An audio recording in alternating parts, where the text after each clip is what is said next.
Oh yeah, Super Bowl Sunday, it's here. Well, hello, my friends. I don't know if you know this or not, but I grew up in South Texas, and in South Texas, they take their football a little too seriously down there. It's a little bit like a religion or cult, and they just take it very seriously. And I grew up, in all that kind of stuff, and I did play football for a little while, and everything we did was just so intense. I've got tons of these intense memories. Particularly today, I'm thinking of my defensive line coach, who you got to get a visual of this guy. He was real short and stocky. He was balding. He had this gnarly handlebar mustache. It was awesome. And he wore those bike athletic shorts. Do you remember there was like a season back in the day when all the coaches, that was the uniform, and they just yanked those things up way too high? Yeah, that's the last thing we want to talk about this morning. But this is him, and I'll never forget it because he grabbed my face mask and he pulled me down to his face, down to his level, and he had a big wad of chewing tobacco in his cheek, and some had gotten in his teeth, and it was definitely on his breath. And he pulls me really close, and he holds me with this hand, and he bangs on my chest with the other, and he says, "Moronis, I want to know, are you pumping blood or are you pumping Kool-Aid?" I was confused. I was like, I don't know. I hope it's blood. What? I'm confused. What do you need from me right now? I'm 16 years old. I was just like, I don't know, bro. This is intense, But what I surmised is he said, hey, I want you to go hard. I want you to give it all in this drill we're about to do in practice today. And I was like, okay, I think I'll do that. Thank you, sir. It was just a very weird moment, right? But he always had these sayings he would say all the time. Practice makes perfect. Practice makes perfect. He'd say it 1,000 times. And he'd always say this: you will play like you practice. You will play like you practice. And he would just say it 1,000 times until it just got drilled into our head. And I know what he means. He means, hey, listen, if you think you can just half-heartedly go through practice, and then all of a sudden on Friday night, when the pressure is on and the threat is absolutely real, that you're going to play better than you practiced, you're fooling yourself. You're fooling yourself. And in some ways, I think this reminds me of our text this morning found in Matthew chapter 7, when Jesus says this: "Therefore, everyone who hears these words of mine and puts them into practice is like a wise man who built his house on the rock." Notice he didn't say everyone who hears these words of mine and really believes them sincerely, right? He doesn't say anybody who hears these words of mine and they're just super inspired and they just feel really good about it. No, specifically, those who put his words into practice, there's so much wisdom there. Well, why? Why is it so wise? Well, he tells us in verse 25, he says, because the rain came down, the streams rose, the wind blew and beat against that house, yet it did not fall because it had a foundation on the rock. Or in other words, the house don't fall when the bones are good, y'all. Come on, you know what I'm saying? Come on now. Come on, I did it. I went there. You know what I'm saying? And so it's like this metaphor for life, and this fact that we have these storms in life, we can't get away from them. Jesus was kind enough to tell us, hey, listen, in this life you will have trouble. We can't choose that one. That one's already been chosen, but we can choose how we respond to the storms of life and whether we're going to stand or not, because he continues in verse 26, but everyone, on the flip side, right, to what he just said, but everyone who hears these words of mine and does not put them into practice is like a foolish person who built his house on the sand. The rain came down, the streams rose, the winds blew and beat against that house, and it fell with a great crash. And some of us know that personally. Some of us, people that we love, we've seen that happen in people that we really care about. So whoever puts the words of Jesus into practice, the best way they know how, they're going to weather the storms. They're going to stand when the storms of life come. So maybe my coach was onto something. Maybe there is something to this idea that we will end up playing like we practice. And for those of us that hear that phrase, practice makes perfect, and that kind of rubs you the wrong way, like that just brings up in you an emotional kind of thing like, oh man, perfection, that is not me. I just want you to know that putting Jesus' words into practice has very little to do with perfection. It just doesn't. When I first got married, I would say that little phrase all the time, right? Well, practice makes perfect. Practice makes perfect. I was a young youth pastor. I was doing a lot of things for the first time and making a couple of mistakes along the way. And so, well, practice makes perfect. And I would say that, and I'll just never forget my wife, who's a teacher. She told me something that really changed my perspective. She said, Jason, practice doesn't make perfect. Practice makes permanent. Practice makes permanent. Practice is meant to help your mental and your muscle memory be wired in such a way that when you need it most, it comes out like an automatic response. And if you practice the wrong things and you practice the wrong things in the wrong way, you're not going to have the help that you need when you need it. No, the goal isn't perfection, my friends. It's permanence. It's good, faithful response to however life shows up. That's what it means to put Jesus' words into practice. Now, what does that look like? What kind of practices? That's a great question. I'm going to let my friend Stephanie answer that in the second quarter. Thank you, guys. Well, good morning. My name is Stephanie, and I've heard a lot of people ask the question, why do bad things happen to good people? Well, the truth is that bad things happen to all people. The good, the bad, everybody in between. And in the passage Jason just read, Jesus is telling us that there's two types of people in the world. Those that expect bad things to happen, and those that bury their heads in the sand. See, for those that expect bad things to happen, they prepare for what they know is coming. And the other set, I think, assumes that bad things won't happen. Maybe because they've made good decisions, or you have a lot of money, or maybe because you think, well, if I'm good, then God should protect me from all those bad things. And all those assumptions are fair, and they're true to a point. But ultimately, no one goes through life without experiencing pain and rejection and grief. And Jesus is telling us he doesn't want us to be ignorant of that or disillusioned when it happens. Instead, he says to prepare so your life doesn't come crashing down when it does. So, how do we build a firm foundation? How do we keep our lives from crashing down when pain hits? Well, right before this, Jesus gives us a whole list of practices, of things to shape our hearts and our minds and our relationships and our faith. And he says everything from love your enemies to give to the poor and what to do with anxiety and who to trust. And I can't go through all of the practices this morning, so I just picked one. And the one I picked was prayer.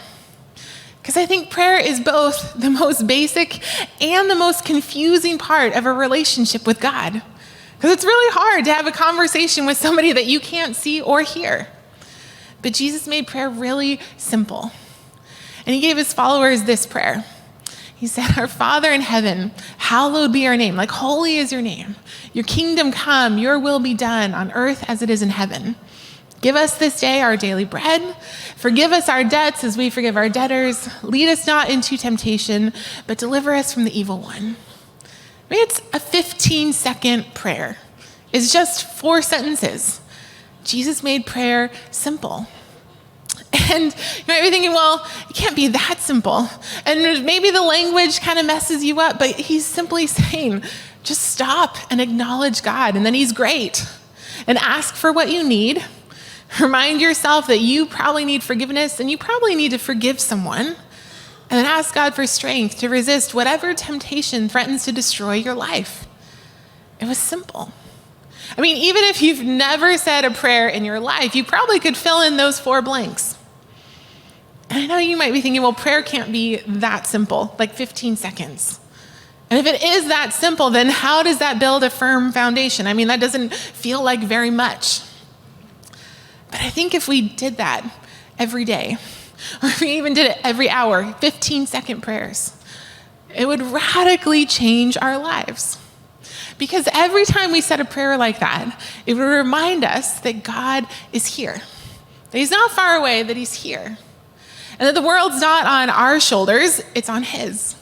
And that we have somebody on our side that both knows us and loves us. And if we reminded ourselves of that every hour or even just once a day, I think it would radically change our lives. Because when bad things happen, if we reminded ourselves of that every hour, we'd already feel close to God. And when bad things happen, we wouldn't need to go running to find him when we need him. We'd already feel close to him. Just 15 seconds. See, in Jewish tradition, these 15-second prayers are actually really common. And they've developed prayers that you say for every activity of daily life. There's a prayer you say when you wake up in the morning, when you go to sleep, when you eat, even when you go to the bathroom. I mean, every aspect of daily life. And the purpose of having all these prayers is to increase our awareness of God in our lives. So my challenge for you this week is to pick something you do every day, like brushing your teeth or getting in your car or picking up your cell phone. And every time you do it, you say a 15-second prayer. I mean, just acknowledge God, thank him for something good in your life, ask for something that you need. Just 15-second prayers, I think, could radically change our life and our faith, because practice makes permanent. And practice is what builds a firm foundation. So, would you say a 15-second prayer with me? God, thanks that you're here. Thank you that you love us, that you want to help us, that you want to be in our lives. Please make us aware of all the good things in our life today. In Jesus' name, amen. Oh my goodness, Neighborhood Church, how are we doing today? Can we give it up one more time for the weekday? That was amazing. Oh my goodness. Second half, we are in the third quarter. See a lot of amazing jerseys out there today, a lot of different teams, but I am personally rocking the jersey of the best football player, the greatest to have ever done it, Bobby Boucher, the water boy himself. We love you, Bobby. All right, so in our first half, we talked about practice makes perfect. Practice makes permanent. But now we're getting into the second half, and things become a mental game. Now, believe it or not, when I was in junior high school, I played football for about half a season. I'm not very tall, I'm not very fast, athletic, strong, resilient, really any of the things that make a good football player. But I signed up anyways and played for half a season, and I have a lot of memories, particularly our head coach, Mr. Anderson. He was my algebra teacher, and he was our head coach. And he had an awesome handlebar mustache.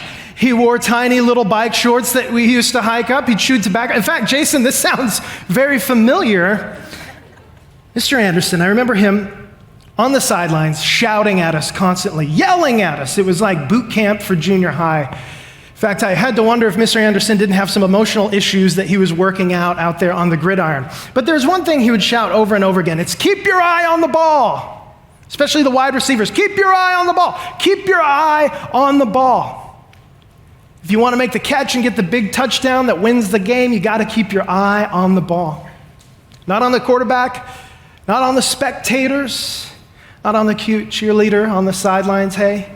Not even on that linebacker, that freak of nature kid who's like in 8th grade, but he's 25 years old and he's coming at you like a runaway freight train. No, you keep your eye on the ball.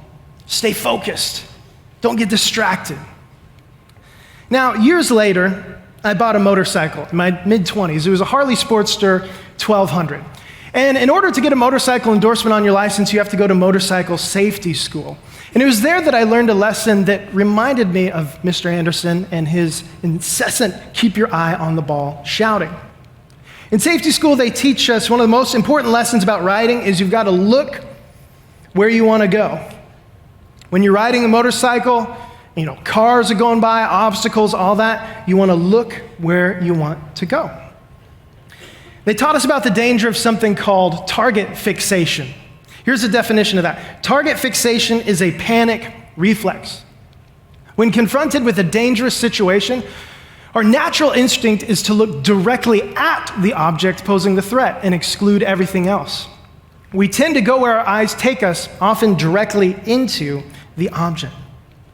This is why so many times motorcycle riders, even if they have years of experience, they'll crash into trees or parked cars or potholes or whatever, stuff that's easy to avoid. It's target fixation.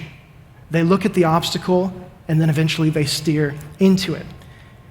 Now, whether we're talking about football today, keep your eyes on the ball, or riding motorcycles, look where you want to go, I think this is great practical advice for our life, right? Life is hard. Life is filled with obstacles. Sometimes it feels like life sends a giant 300-pound linebacker to come clean your clock, doesn't it? It's easy for us to become fixated on our fears. We start to get anxious. We stay up late at night thinking thoughts like, man, what were to happen if I would lose my job? Things haven't been going well at home. What if our marriage finally crashes and burns? What if I lose a loved one? What if I never kick this addiction? What if the secret I've been carrying for decades finally gets out? What if my friends reject me? What if? There's so many things to be anxious about, but here's the thing. It's easy to let our anxiety determine our trajectory. It's easy to let our anxiety get in the driver's seat of our lives and determine our trajectory. It's possible to practice a sort of mental target fixation, right? When fear becomes our focus and our lives begin drifting towards the very obstacles we so desperately want to avoid. Neuroscience tells us that all the painful moments you've experienced in your life, all the traumas, all the things you've experienced that have been painful and difficult, they can actually hijack your brain. When unresolved fears and traumas take hold of the steering wheel in our brain, it puts our mental health on a collision course. Because our brains are wired for survival. Your brain wants to avoid that thing that hurts you.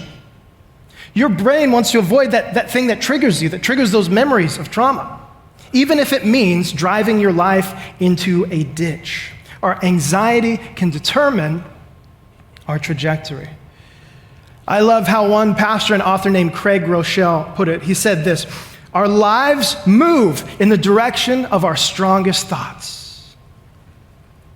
Our lives actually move in the direction of our strongest thoughts. So the question is, Neighborhood Church, what's on your mind today? What's driving your life? What direction are your thoughts taking you? And are you happy with that direction? If the answer is no, then it's time to change your mind. Now, the Apostle Paul was one of the earliest leaders in the Christian church, and he would write letters all over the first century Mediterranean, talking and teaching about Jesus. And in his letter to the Roman Christians, he said this: do not conform to the pattern of this world, but be transformed by what? By the renewing of your mind. Paul is saying, do you want to change your life? Then change your mind. This is the invitation we have in Jesus. Jesus is inviting us on a journey that will renew our minds, that will renew anger with love, fear with hope, bitterness with forgiveness, and pain with healing. Jesus is inviting us to a better lifestyle, empowered by a better mindset. Now, this doesn't mean life is going to be perfect or we won't be anxious ever again. No, it's not realistic. And it also means we can't renew our minds on our own. Renewing your mind isn't something you can do in isolation. We need help. All of us need help. I need help. You need help. Forrest needs help. God knows he does. But here's the thing. Asking for help isn't weakness. It's wisdom. There's a lot of stigma in the church, right? There's stigma in our culture, but asking for help isn't weakness, it's a sign of wisdom. We need help from God. We need help from each other. Sometimes we need help from doctors and therapists and counselors, because renewing our mind isn't a one-size-fits-all journey. It's a very personal journey we take with Jesus, and so it's going to look different for every single one of us. Jesus wants to transform your life, and it starts by renewing your mind. And like I said, it's not going to make your life perfect, but slowly but surely, each day as we walk with Jesus, he makes us more resilient. He makes us more loving. He makes us more hopeful. He brings us closer and closer to the person God created us to be, no matter what our circumstances are, no matter what life throws at us. So this week, this month, this year, this season of your life, where do you want to go? What's your destination? As Coach Anderson said, keep your eye on the ball. So I learned on my motorcycle, look where you want to go. Now, for most people, that could mean a goal or a particular outcome in life. But for those of us in the room today who say, yes, I've made the decision to follow Jesus, he is the one that we keep our eyes permanently fixed on. And here's what I mean by that. If you want more love in your life, just look to Jesus. If you want more wisdom in your life, just look to Jesus. If you want more peace, look to Jesus. More meaning and purpose, look to Jesus. If you want to overcome the obstacles you face, look to Jesus. If you want healing and hope and a new chapter in your life, look to Jesus. He's the one who transforms our lives by renewing our minds. So, neighborhood, if you want to change your life, it starts by changing your mind. And in our final fourth quarter, Forrest is going to come up here and talk about what that looks like. But for now, please take a look at this message from our sponsors. I mean, how many of you really don't care about the game, but you do tune in for the commercials? That's like part of your, maybe the halftime show, right? I hear Rihanna's doing her thing today. So, but I'm just curious, how many here would say Chiefs?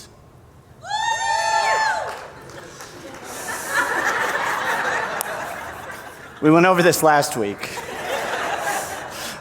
Eagles? Don't care. The Super Bowl really just marks the beginning of the baseball season. Any of those?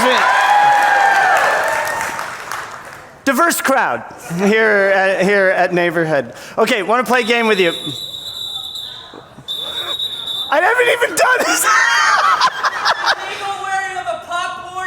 Oh, come on. Oh, my gosh. And didn't Jordan say something about God knowing I need help? This is not... Jeez, no respect. I do want to play a game, though. You know the game Two Truths and a Lie? You're familiar with this game, right? So we're going to play, I'm going to tell you two truths and a lie, and you get to guess, not in real time. I'll say the three statements, and then we'll go back over it. And so here are my two truths and one lie. I have backpacked to Machu Picchu in Peru. I've helped rebuild homes after Hurricane Katrina, and I have visited Stonehenge. I backpacked to Machu Picchu in Peru. I helped rebuild homes after Hurricane Katrina.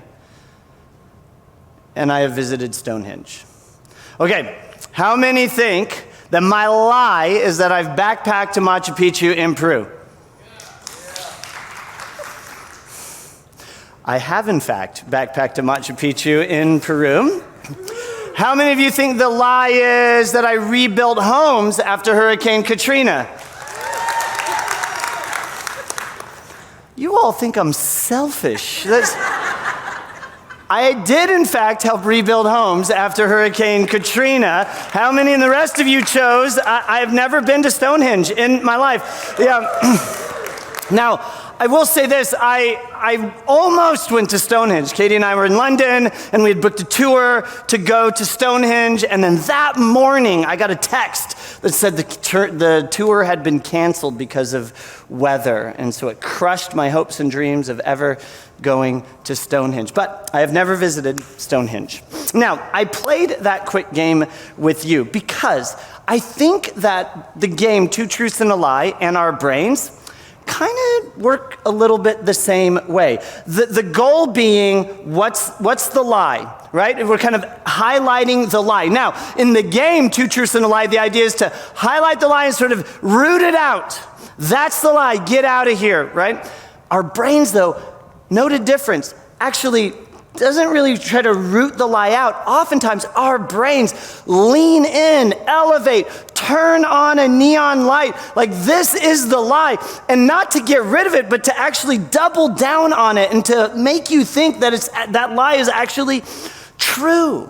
I mean, it's devastating when that happens, when our brains convince us that something untrue is in fact true. Here's what happens. I mean, a number of things happens that absolutely devastate our lives. Number one, it takes over our thoughts, right? It attacks our self-worth. We begin to question our abilities. Pretty soon, our brains are overpowering our cravings, leading to some really unhealthy habits, right? Our brains, when they lean in and live into this lie, right now it's trying to dictate our actions, and we become completely derailed. Our lives are destroyed in many ways, our relationships suffer.